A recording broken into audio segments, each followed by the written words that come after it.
Il y a beaucoup de sérieux dans cette matinée, il y a beaucoup d'engagement. Je crois qu'il y a aussi beaucoup d'émotions. Je connais un certain nombre des acteurs. Il y en a qui se battent depuis longtemps, très longtemps, qui ont beaucoup d'expérience dans les entreprises adaptées, dans les entreprises inclusives. Alors, on n'a pas toujours utilisé ce vocabulaire, mais dans l'idée que les entreprises ont à tendre la main dans l'insertion par l'économique, dans le développement des territoires, dans une vision globale des territoires. D'abord, je voudrais remercier, évidemment, Monsieur le Préfet, les élus régionaux, départementaux de l'agglomération paloise qui sont là, le président du Conseil de l'inclusion dans l'emploi, le haut-commissaire aux compétences et à l'inclusion dans l'emploi, le délégué général à la formation professionnelle, à l'emploi et à la formation professionnelle, et vous tous, parce que chefs d'entreprise, acteurs, entrepreneurs sociaux, acteurs des entreprises adaptées, ce qui compte, c'est notre capacité à travailler collectivement, à s'engager collectivement. C'est comme ça qu'on va faire la différence. Alors évidemment, quand on est à Pau, on pense à l'élan béarnais et au rugby, mais c'est exactement ça la vraie image. On sait qu'on n'est pas bon en France sur ce sujet. Moi, je considère qu'être encore à 3,2% de personnes handicapées dans les entreprises, après 30 ans d'efforts, ce n'est pas un gros succès collectif en tant que nation. Mais comment faire pour changer d'échelle? Et notre sujet, c'est le changement d'échelle. Ma première conviction, c'est qu'il faut vraiment changer de regard, changer les esprits, ouvrir les esprits. Le sujet du handicap, ce n'est pas le sujet de quelques personnes ayant un handicap et de croire que c'est le problème des autres.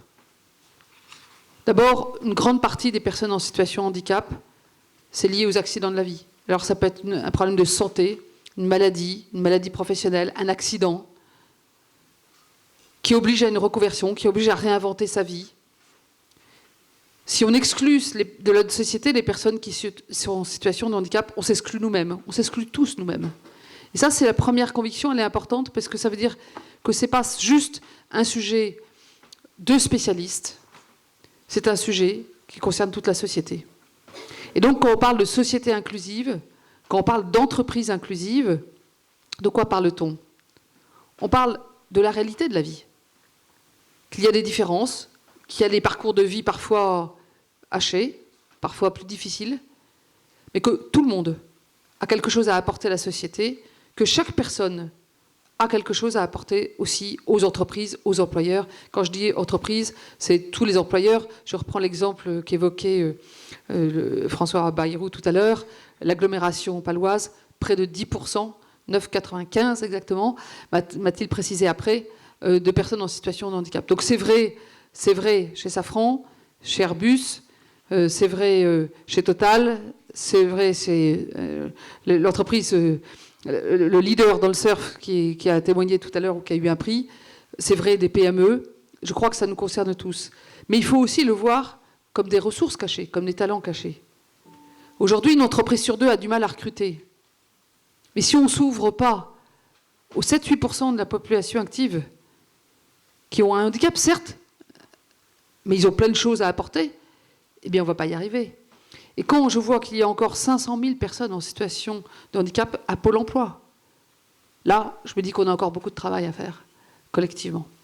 Mais là où il y a des motifs d'espoir et des motifs de confiance très fortes, c'est qu'en ce moment, je sens vraiment la congruence de trois côtés. La congruence des entreprises, et je voudrais saluer notamment tous les clubs d'entreprises inclusives qui se créent partout sur le département. Il y a 15 mois, le président de la République avait réuni les 100 plus grandes entreprises françaises en disant « Mais qu'est-ce que vous faites pour tendre la main aux jeunes des quartiers prioritaires de la ville, aux personnes en situation de handicap, aux réfugiés, aux détenus, à tous ceux qui ne vont pas aller spontanément dans vos filets de recrutement, mais qui ont des choses à apporter et veulent entrer et veulent accéder à l'emploi. » Et puis ensuite, avec le président de la République, il m'a demandé de susciter cette démarche au plan local. Et on a décidé de proposer une création d'un club d'entreprise inclusive dans chacun des départements. On a commencé il y a 6 mois, il y a déjà 88 clubs, dont un qui s'est créé ici au mois de juillet.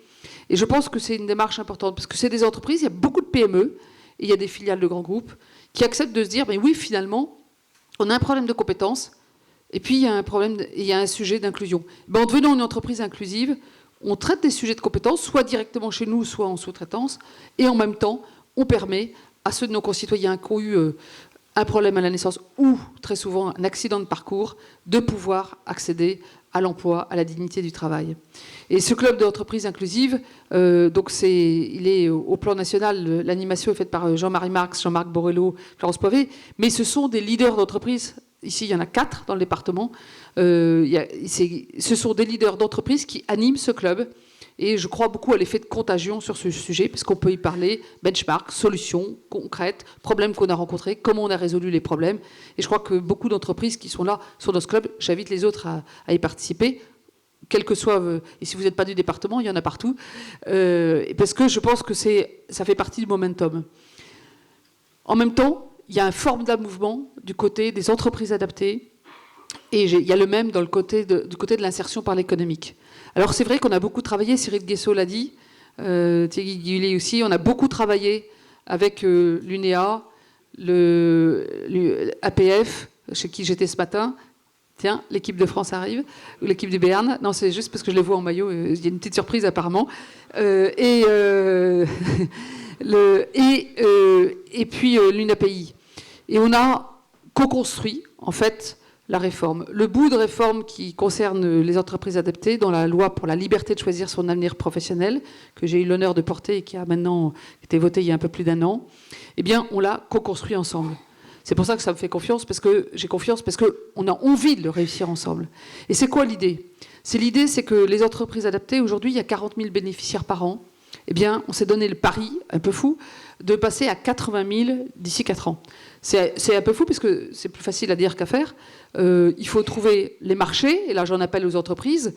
Une entreprise adaptée, c'est une entreprise qui est sur un marché ordinaire, mais qui est une entreprise un peu extraordinaire, et donc qui a aussi une aide au poste financée par le ministère du Travail, qui est importante, qui couvre une partie importante du poste, qui permet à des personnes en situation de handicap, qui réapprennent, se reconvertissent sur un nouveau métier, ne peuvent pas avoir la même productivité, la même performance, ou en tout cas pas tout de suite, qu'une personne qui n'a pas eu ni de handicap, ni parcours de reconversion à faire. Et donc, l'aide au poste permet à l'entreprise de s'équilibrer. Et donc ça, c'est la deuxième manière pour une entreprise inclusive de travailler. D'une part, embaucher, et d'autre part, amener des marchés aux entreprises adaptées. On était tout à l'heure dans une entreprise adaptée. Vous n'imaginez pas le nombre de métiers qu'on peut faire. C'est-à-dire qu'on peut faire tout métier. Là, il y avait des salariés de l'entreprise adaptée qui travaillaient sur la documentation technique pour les grands de l'aéronautique, qui travaillaient sur de la traduction, qui travaillaient sur la forme de rédaction. L'autre jour, j'étais chez Cyril Guessot et de la logistique. Logistique, ça nous a permis là aussi de voir du surf. Il y a la logistique des surf, il faut dire. Il est dans les Landes, donc ça contribue. Donc, il n'y a pas de métier qui ne peut pas être traité par une entreprise adaptée. Par contre, on l'a vu tout à l'heure dans les prix, je crois que c'est intéressant, c'est de faire aussi des relais. Parfois, le donneur d'ordre, la grande entreprise, peut aussi s'associer à une PME, à une ETI qui va faire tout le parcours de formation. Et c'est ces passerelles-là qu'il faut créer. Ce qui est terrible, c'est les silos. Ce qui est terrible, c'est mettre les gens dans les cases. Ce qui est terrible, c'est de laisser les gens dans les cases. Ça, c'est le contraire de la vie. C'est le contraire aussi de la réussite économique. Et c'est ce qui paralyse. Mais quand on ouvre ces portes et ces esprits, et qu'on permet ces relais, à ce moment-là, on va réussir. C'est pour ça que dans la loi, on a aussi créé le CDD tremplin. On en a signé 20 ce matin. Les CDD tremplin, c'est un CDD dans une entreprise adaptée, mais avec déjà l'idée que le but est la capacité à aller dans une entreprise ordinaire assez rapidement, au bout de 6, 8, 12 mois. Et donc, tout de suite, on met en place une démarche qui va vers l'emploi en entreprise ordinaire. Voilà encore une autre possibilité. Donc, les manières de faire, il y en a plein. Les partenaires, il y en a plein. Maintenant, il faut les connecter. Les entreprises qui sont ici, ce sont les entreprises connectées. Parlez-en autour de vous. Entraînez d'autres entreprises. Parlez-en dans les réunions. Il y a plein de clubs d'entreprises. Je suis ravie que le Entreprendre soit là. Parce que c'est là que ça va se passer aussi. C'est dans la contagion. Et c'est le deuxième, pour moi, momentum qui me paraît important. C'est le momentum, c'est ici et maintenant que ça se passe. C'est ici et maintenant, c'est maintenant qu'il faut investir. Pourquoi ? Parce que aussi, nous avons décidé d'investir massivement sur ce développement des entreprises adaptées.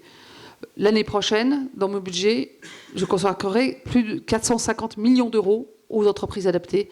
Et on a une feuille de route pour monter en puissance pour les années qui viennent, pour aller de 40 à 80 000 bénéficiaires par an. Donc il y aura du répondant. Et les entreprises adaptées se sont engagées et s'engagent dans ce qui n'est plus qu'une augmentation de volume et d'un changement d'échelle, qu'aussi une évolution de modèle pour permettre à plus de personnes en situation de handicap d'aller vers l'emploi ordinaire pour pouvoir en accueillir plus. Donc c'est aussi une vision dynamique et un changement de modèle dans lequel elles se sont engagées, dans lequel elles s'engagent, on l'a vu tout à l'heure, et qui fait partie de la dynamique. Donc il y a un momentum. Il y a les acteurs, il y a les entreprises adaptées, il y a gérer tous les acteurs publics autour, parce que les collectivités territoriales aussi, il y en a plusieurs et beaucoup qui s'engagent. Et puis il y a ce financement important apporté par le ministère du Travail avec cette montée en puissance qui va nous permettre ensemble de changer d'échelle. Et je terminerai là-dessus. Le changement d'échelle, il n'a qu'un but. Permettre aux entreprises d'être plus inclusives, permettre à nos concitoyens, qu'ils aient un handicap ou non, d'avoir l'espérance de montrer ce qu'ils peuvent apporter à la société, à une entreprise. Et je crois, et on l'a vu dans les exemples, c'était particulièrement vrai chez Safran, Safran, tout le monde voit tout de suite l'excellence. Et pourtant, chez Safran Hélicoptère, et je ne devrais pas dire pourtant, vous êtes dans l'excellence. Et vous avez, entre 9 et 10%, vous avez dit, de personnes en situation de handicap. Ou dans 7%. Voilà. 7%, et vous êtes dans l'excellence technologique.